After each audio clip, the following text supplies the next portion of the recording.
Imagine a world where the map of the United States is not as we know it, where the Mason-Dixon line doesn't just separate North from South but divides two distinct nations. Welcome to our journey into the heart of an alternate reality, where the South won the Civil War. This isn't just a tale of battles and generals, it's the story of a world turned upside down, where the ripple effects of a single historical divergence reshape the fabric of society, politics, and global dynamics. As the cannons fell silent and the dust settles over a victorious Confederacy, the course of history veers onto an uncharted path. What would the immediate aftermath look like, with the Union and Confederacy as neighbors rather than compatriots? How would the social fabric weave itself around the institution of slavery, standing defiant in the face of a changing world? And in the corridors of power, both domestic and abroad, how would leaders navigate this new American landscape? In this video, we dive deep into these questions, exploring a world where the fabric of history was pulled into a radically different direction. From the fate of nations to the daily lives of individuals, we unravel the consequences and effects of a Confederate victory. Enjoy the video. In our alternate history, the pivotal moment comes when the South wins the Battle of Gettysburg, a crushing defeat for the Union Army that turns the tide of the Civil War. This victory not only demoralizes the Union forces but also emboldens the Confederacy, leading to a series of strategic wins that culminate in their ultimate triumph. The immediate aftermath of the war sees a Confederacy flushed with victory but burdened with the monumental task of rebuilding a nation from the ravages of a long and bloody conflict. General Robert E. Lee, hailed as the architect of the Confederacy's victory, emerges as a revered figure, his legacy untarnished by defeat. His successful leadership at Gettysburg and subsequent campaigns solidify his place as a national hero in the new Confederate States. Meanwhile, President Abraham Lincoln faces a starkly different fate. His vision of a united America is shattered, leaving him to grapple with the consequences of the Union's loss. His presidency, once a beacon of hope for the preservation of the Union, ends in turmoil, with his leadership during the war scrutinized and debated in the face of the Confederacy's independence. As the dust settles, the process of Reconstruction becomes a tale of two nations, each charting its own course towards recovery. The Confederacy embarks on solidifying its newfound sovereignty, addressing the immediate needs of its citizens while laying the foundations for its place on the world stage. In contrast, the Union is left to confront its own shattered unity, seeking ways to heal the deep wounds of defeat and redefine its identity in the absence of the Southern states. The political aftermath reshapes not just the nation but the international stage itself. The Confederacy, victorious and emboldened, moves swiftly to assert its sovereignty globally. Central to its strategy is leveraging its rich cotton resources, the white gold that once fueled the American economy.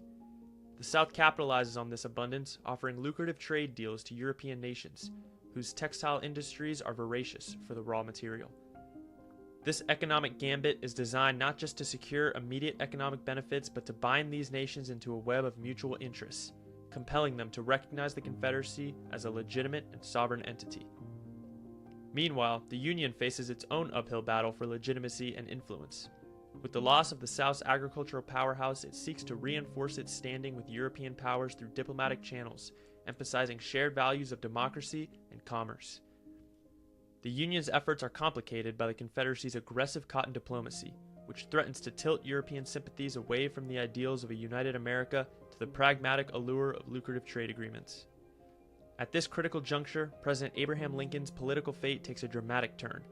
Rather than being assassinated, as in our history, Lincoln faces impeachment, a stark testament to the intense domestic turmoil and the contentious decisions that marked his administration in the wake of such a monumental defeat.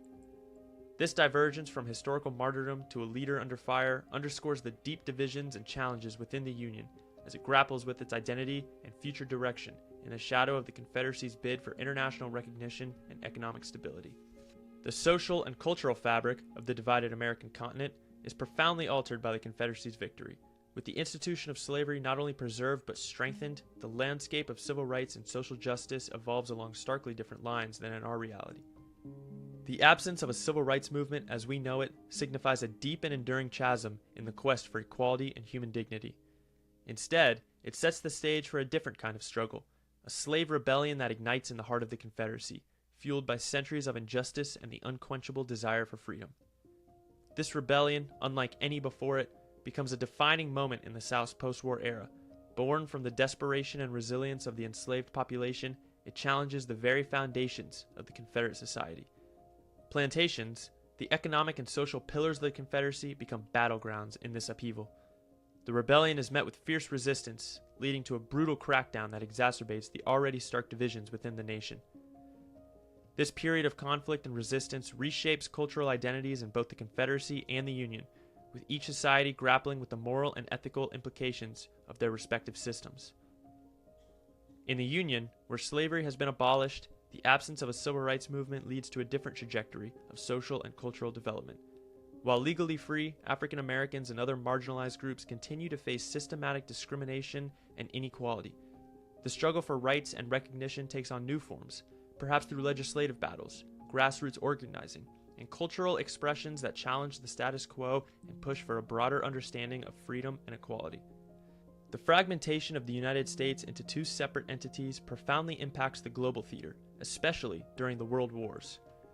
Without a united American front, the course of these conflicts veers dramatically from the history we know. The absence of the United States' full industrial and military might in World War II, divided between the Confederacy and the Union, leaves the Allies without a critical source of strength and support that in our timeline proved pivotal in their victory. With the Confederacy and Union each prioritizing their national interests and potentially remaining neutral or entering the war at different times or on different sides, the Axis powers seize the opportunity to exploit this division. European theater sees Hitler's forces unchecked, with the Nazi war machine conquering all of Europe. The lack of a decisive and unified American intervention allows Hitler to solidify his iron grip on the continent, turning his full attention towards a prolonged and brutal conflict with the Soviet Union, reshaping the fate of Eastern Europe and beyond. Meanwhile, in the Pacific, Japan capitalizes on the lack of a coordinated American response. The Japanese Empire, unhampered by a united American military effort, succeeds in its ambitions to conquer all of Asia, extending its reach across the Pacific Islands and possibly even making inroads into the western coastlines of the divided American states. This unchecked expansion establishes a new balance of power in the region, one where imperial ambitions and colonial dominions define the geopolitical landscape. The landscape of present-day United States is dramatically different. The Union and Confederacy, despite their historical animosities, have established diplomatic relations and trade ties, a pragmatic acknowledgement of their interdependence. Yet beneath this veneer of cooperation, there remains a deep-seated mutual disdain for each other's way of life. The Union, controlling the Northeast, champions industrial innovation and a more progressive social order, while the Confederacy, reigning over the Southeast, clings to its agrarian roots and conservative values. As both nations expanded westward, their encounter with the continent's indigenous populations mirrored historical precedents, leading to displacement and conflict. However, in this alternate reality, Native American tribes have carved out a more defined space for themselves, living on reservations that over time have become centers of cultural preservation and autonomy. These reservations have established trade ties with both the Union and Confederacy, navigating a delicate balance between self-determination and economic necessity. Native American communities, while still facing challenges, have managed to maintain their way of life and cultural heritage, serving as a unique bridge between two divergent American societies. As we conclude, it's clear that history is a tapestry woven with countless what-ifs. If you liked the video, make sure to hit the like and subscribe button, and comment any what-if scenarios you would like to see. Make sure to check out our podcast up in the corner, where we post weekly episodes interviewing best-selling authors, expert historians, and combat veterans. If you want to support the channel, our Patreon is in the description below. And as always, thank you for watching, and I'll see you on our next adventure.